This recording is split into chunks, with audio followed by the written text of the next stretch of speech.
அன்பு வணக்கம் நண்பர்களே. இன்றைக்கி நம்ம என்ன பார்க்க போகிறோன்னா, அழகிய கைவண்ணத்தில் ஒரு கைவினை மயில் தான் பார்க்க போகிறோம். இந்த மயில் எல்லோருக்கும் பிடிக்கும். இது ஓல்டு ஸ்டைல்னு கூட சொல்லலாம். நம்ம வேஸ்ட்டாக தூக்கி போடுற வளையலை வச்சு இப்படி கூட பண்ணலாமா அப்படின்றது நம்ம அம்மா காலத்தில் நம்ம அம்மாக்கள்லாம் செஞ்சுருப்பாங்க. அதை கொஞ்சம் ஞாபகப்படுத்துகிற மாதிரி நம்ம கொஞ்சம் செஞ்சு பார்க்கலாம் அப்படின்னு சொல்லி தான் உங்களுக்காண்டி நான் கொண்டு வந்திருக்கேன். இது எங்கள் குழந்தைங்க மேம் வளையலை வச்சு என்ன பண்ணலாம் அப்படின்னு சொல்லி கேட்டிருந்தாங்க. நிறைய உடஞ்ச வளையல் கொண்டு வந்திருந்தாங்க. அதில் பண்ணுனா நல்லாயிருக்கும் அப்படின்னு சொல்லிட்டு ஒரு ஐடியா பண்ணி பண்ணணும். இது உங்களுக்கு ரொம்ப பிடிச்சிருந்துச்சி அப்படின்னா என்னுடைய சேனலை லைக் பண்ணுங்கள், ஷேர் பண்ணுங்கள், கமெண்ட் பண்ணுங்கள், சப்ஸ்கிரைப் பண்ண மறந்துடாதீங்க. முதல்ல ஒரு வெள்ளை காகிதத்தில் உங்களுக்கு என்ன டிசைனில் மயில் வேணுமோ அதை வரைஞ்சி எடுத்துக்கோங்க. சும்மா நீங்கள் லைட்டாக வரைஞ்சாலே போதும். ரொம்ப அழகாக வரையணும்னு அவசியம் இல்லை. ஏன்னா நம்ம வரைகிற பகுதி மறைஞ்சிரும். அது மேலே தான் நம்ம கண்ணாடி வளையல்களை ஒட்ட போகிறோம். அதனால் லைட்டாக உங்களுக்கு தெரிஞ்ச மாதிரி நீங்கள் போட்டுக்கோங்க. ரொம்பவும் அழுத்தம் கொடுத்து பேப்பரெல்லாம் கிழிச்சிட வேணாம். லைட்டாக போட்டுட்டு நீங்கள் செய்ய ஆரம்பிச்சிடலாம். அவுட்லைன் எல்லாமே க்ரீன் கலர் வளையலை வச்சு ஒட்டிடுங்க. அதுக்கப்புறம் அது பார்க்குறதுக்கு ரொம்ப அழகாகவே இருக்கும். நீங்கள் எந்த வளைவுக்கு ஏற்ற மாதிரி வளையலை நீங்கள் உடச்சி ஒட்டுங்க. இப்போ பெரிய வளைவாக இருக்குது அப்படின்னா பெரிய வளைவாக எடுத்து நீங்கள் உடச்சி ஒட்டிக்கோங்க. சின்னதாக இருக்குது அப்படின்னா சின்ன வளைவாக எடுத்து ஒட்டிக்கோங்க. அதுதான் ரொம்பவே சூப்பராக இருக்கும். அதுக்கப்புறம் உடம்புக்குள்ளே ரோஸ் கலர், சிகப்பு கலர், உங்களுக்கு என்ன விருப்பமான கலர், நம்ம மயிலில் என்னென்ன தோகையில் இருக்குமோ அந்த கலரை உள்ளே ஒட்டிடுங்க. ஒட்டுனீங்கன்னா ரொம்பவே அழகாக இருக்கும். கொண்டைக்கும் அதே மாதிரி என்ன கலர் வச்சா உங்களுக்கு தெரியும்ல அதே மாதிரி வச்சுக்கோங்க. அதுக்கப்புறம் கடைசியாக அதில் என்ன பண்ணணும் அப்படின்னா, உங்களுக்கு பிடிச்ச மாதிரி இந்த ஜிகினாலாம் இருக்கும், கடைகளில் விற்கும். அதை வாங்கி நீங்கள் தூவி விட்டீங்க அப்படின்னா ரொம்பவே சூப்பராக இருக்கும். இந்த மாதிரி கைவினை பொருட்கள்லாம் ஸ்கூல் ப்ராஜெக்ட் ஒர்க்குக்கும் செய்யலாம், வீட்டை அழகுபடுத்துறதுக்கும் செய்யலாம். குழந்தைங்க சும்மா இருக்கிறப்ப போர் அடிக்குதுன்னு சொன்னாங்கன்னா இந்த மாதிரி ஒர்க்கெல்லாம் நீங்கள் சொல்லி கொடுக்கலாம். இது வளையலை மட்டும் வச்சு இல்லைங்க, நீங்கள் அழகான கலர் பேப்பர்லேயும் செய்யலாம். இல்லை அப்படின்னா உள்ளன் நூல்லையும் நீங்கள் பண்ணலாம். அவுட்லைன் கலர் பேப்பர்லேயும் உள்ளன் நூல்லையும் பண்ணிங்கன்னா மிகவே அழகாக இருக்கும். அது பார்க்குறதுக்கும் க்ரியேட்டிவிட்டியாகவும் இருக்கும். அது நம்ம நிறைய ஐடியாஸை வச்சு நிறைய பலவிதமாக பண்ணுறப்ப அது ஒரு நல்ல கிராஃப்டாக அமையறதுக்கு நிறைய வாய்ப்புகள் இருக்குது. மயிலோட வால் பகுதியில் பேர்ல்ஸு இல்லைனா கண்ணாடி வச்சு குந்தன் வச்செல்லாம் நீங்கள் ஒர்க் பண்ணினீங்க அப்படின்னா மயிலோட வால் பகுதி மிகவே அழகாக இருக்கும்.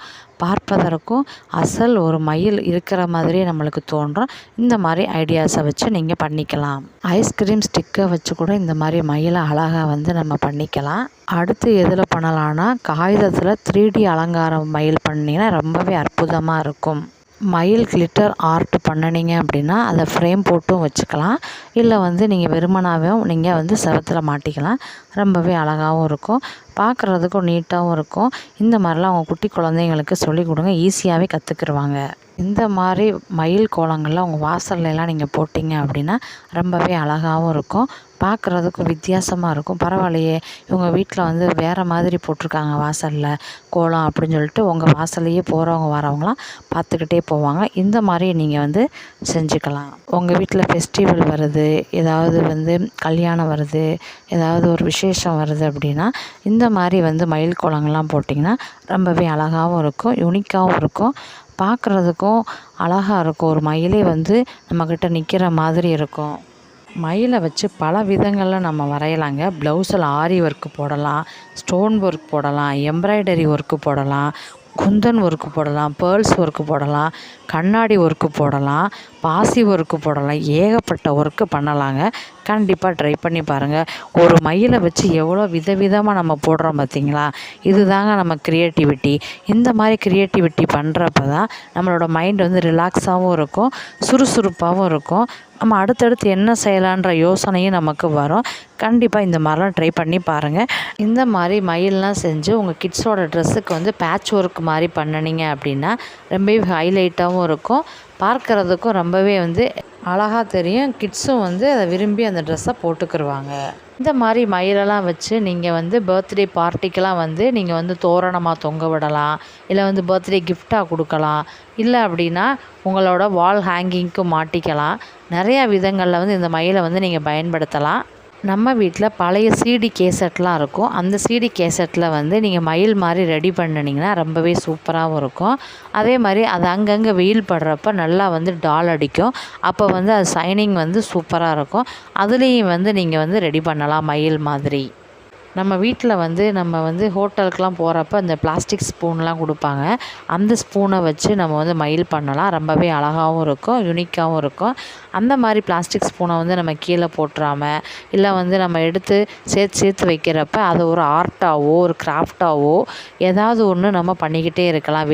எந்த பொருளையும் வந்து நம்ம வேஸ்ட்டு பண்ணாமல் அதை ஒரு கலைப்பொருளாவோ கைவினை பொருளாவோ மாற்றுவதற்கு நம்மளால் மட்டும்தான் முடியும். நம்ம பழைய ட்ரெஸ்லாம் பார்த்திங்கன்னா அந்த பட்டன்ஸ்லாம் இருக்கும். அதெல்லாம் வந்து அறுந்து போச்சு அப்படின்னா, பழசாயிருச்சு அப்படின்னா நம்ம கீழே தூக்கி போட்டுருவோம். இந்த மாதிரி வந்து வெள்ளை பேப்பரில் வந்து நீங்கள் வந்து ஆர்ட் மாதிரி வரைஞ்சிக்கிட்டு அவுட்லைன் ஃபுல்லாக இந்த பட்டன்ஸை வச்சு நீங்கள் டெக்கரேட் பண்ணிவிட்டு உள்ளே வந்து கலருக்கு வந்து நீங்கள் ஜிகுனாவோ இல்லை வந்து கலர் ஸ்கெட்சோ நீங்கள் அடிச்சிங்க அப்படின்னா ரொம்பவே சூப்பராகவும் இருக்கும், பார்க்குறதுக்கும் க்யூட்டாகவும் இருக்கும். குழந்தைங்க வந்து இந்த மாதிரி வந்து சொல்லி கொடுக்குறப்ப ஆர்வமாக கற்றுக்குருவாங்க.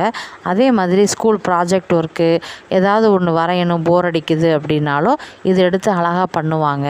நீங்கள் வந்து வாசலில் ஒரு கோலம் போட போகிறீங்க அப்படின்னா மயிலோடு சேர்த்து ஒரு ஃப்ளவர் மாதிரியும் போடலாம்.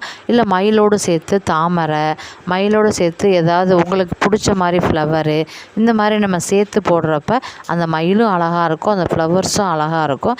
அதுக்கு மேலே உங்களுக்கு விருப்பமான கலர்ஸ்லாம் தூவுனீங்க அப்படின்னா இன்னும் வந்து ஹைலைட்டாக இருக்கும். அது போக வந்து விசேஷ காலங்களில் வந்து இந்த மயிலோடு சேர்த்து இந்த ஃப்ளவரோடு நம்ம பண்ணுறப்ப ரொம்பவே வந்து பார்க்குறதுக்கு ரொம்பவே அழகாகவும் இருக்கும், யூனிக்காகவும் இருக்கும். அதையும் ட்ரை பண்ணி பாருங்கள். இப்போ இருக்க பிள்ளைங்களுக்கு வந்து கோலன்றது ஒரு விஷயமே வந்து மறந்து போச்சு. அவங்க எந்திரிச்சு காலையில் வந்து வாசலில் கோலம் போடுறத பழக்கத்தையே வந்து விட்டுட்டாங்க. அதனால் இப்போ இருந்து சின்ன குழந்தைங்கள்லேருந்து பெரியவங்க வரைக்கும் வந்து நம்ம சின்ன சின்ன கோலங்கள் போட கற்றுக் கொடுக்கலாம். இப்போ 5.5 வரிசை அப்படின்னா அதை வந்து குழந்தைங்க வந்து ஈஸியாக வந்து போட்டு கற்றுக்குருவாங்க. இந்த மாதிரி சின்ன கோலங்கள்லேருந்து பெரிய கோலங்கள் வரைய நம்ம போட கற்றுக் கொடுக்கலாம்.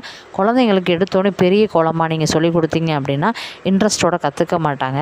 சின்ன சின்ன கோலமாக போட சொல்லி கொடுத்துட்டு அதுக்கப்புறம் அவங்க ஆர்வம் இருந்துச்சுன்னா பெரிய கோலம் போட கற்றுக்கலாம். நம்ம வீட்டில் வந்து நவராத்திரி கொலுவெல்லாம் நம்ம வைப்போம். அப்போ வந்து இந்த மாதிரி மயில்ஸ்லாம் வந்து நீங்கள் ரெடி பண்ணி வச்சிங்க அப்படின்னா அழகாக இருக்கும். இந்த மாதிரிலாம் வந்து விதவிதமாக நீங்கள் வந்து ரெடி பண்ணி அந்த வர்றவங்களுக்கு வந்து நீங்கள் கிஃப்டாக கொடுக்கலாம். இப்போ வர்றவங்களுக்கு வந்து நம்ம ஏதாவது பிரசாதம் கொடுப்போம், வளையல் கொடுப்போம், ஜாக்கெட் பிட் கொடுப்போம், அதுக்கப்புறம் பார்த்திங்கன்னா குங்குமம் கொடுப்போம், சந்தனம் கொடுப்போம், ஏதாவது ஒன்று கொடுத்துட்டே இருப்போம். அதுக்கு பதிலாக இந்த மாதிரி உங்கள் கைகளால் செஞ்ச கிராஃப்டை வந்து நீங்கள் வர குழந்தைங்களுக்கு கொடுத்தீங்க அப்படின்னா அவங்க வந்து ஆர்வமாக வந்து வாங்கிக்கிடுவாங்க. அவங்களுக்கும் செய்யணும் அப்படின்ற எண்ணமும் வரும். இந்த மாதிரிலாம் நீங்கள் ட்ரை பண்ணி குழந்தைங்களுக்கு கொடுக்கலாம். அவங்களும் நம்மளுக்கு ஒரு கிஃப்ட் கிடச்சிச்சு அப்படின்ற சந்தோஷத்தோடு அவங்க வீட்டுக்கு போவாங்க. அதுக்கப்புறம் இப்போ விநாயகர் சதுர்த்தியெல்லாம் வந்துச்சு. அதுக்கு களிமண்லாம் எடுத்துகிட்டு வந்து நீங்கள் வந்து விநாயகர் செய்யலாம், மயில் செய்யலாம். அதாவது அந்த களிமண்லேயே வந்து பிள்ளையார் எப்படி செய்கிறோமோ அதே மாதிரி மயிலையும் செஞ்சு நீங்கள் அழகாக வந்து உங்கள் வீட்டை வந்து டெக்கரேட் பண்ணலாம்.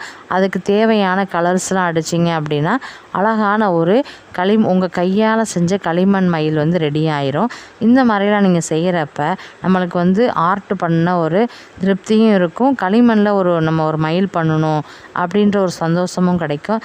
இதே மாதிரி நீங்கள் ஃபாலோ பண்ணி நிறையா விதங்களில் வந்து குருவி, மயில், மான், புறா இப்படி நிறைய ஐட்டங்கள் வந்து நீங்கள் பண்ணலாம். நம்ம அந்த வெட்டிங்லாம் வந்து செலிப்ரேஷன் பண்ணுவோம். அப்போ பார்த்திங்கன்னா வந்து அந்த ஸ்டேஜ் டெக்கரேஷன்லாம் பண்ணுவாங்க. அந்த மாதிரி இதெல்லாம் பார்த்திங்கன்னா இந்த மாதிரி வந்து சாரீஸ்லாம் வந்து நீங்கள் வந்து எம்ப்ராய்டிங்லாம் போட்டு ஸ்டேஜில் அந்த சாரீஸை வந்து நம்ம வந்து ஒரு மாடல் மாதிரி பண்ணி அதை தொங்க விடுறப்ப அந்த மயில் வந்து அதில் இங்கிட்ட காற்றுக்கு ஆடுறப்ப ரொம்பவே அழகாகவும் இருக்கும், பார்க்குறதுக்கும் ரொம்ப ஒரு கண்ணை கவரும் வண்ணத்தில் இருக்கும். கண்டிப்பாக இந்த மாதிரி டிசைன்ஸ்லாம் வந்து நீங்கள் ட்ரை பண்ணி பாருங்கள். நம்ம வீட்டில் பார்த்தீங்கன்னா நம்ம ரேஷனில் அரிசியெல்லாம் வாங்குவோம். அந்த அரிசியில் வந்து நீங்கள் வந்து கலர்ஸ்லாம் நீங்கள் யூஸ் பண்ணி அதை வந்து பீகாக் மாதிரி ரெடி பண்ணலாம்.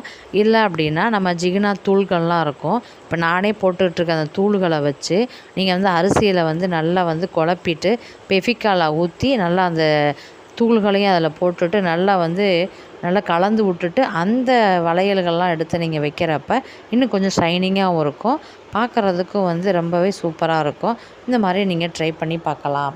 கல்யாணத்தெல்லாம் பார்த்தீங்கன்னா ஆராத்தி தட்டுலாம் வச்சுருப்பாங்க, அதுலேயும் இந்த மாதிரி பீகாக் மாதிரி ரெடி பண்ணி நீங்கள் வந்து செஞ்சிங்கன்னா ரொம்பவே அழகாக இருக்கும். கண்டிப்பாக ட்ரை பண்ண மறக்காதீங்க. நன்றி, வணக்கம்.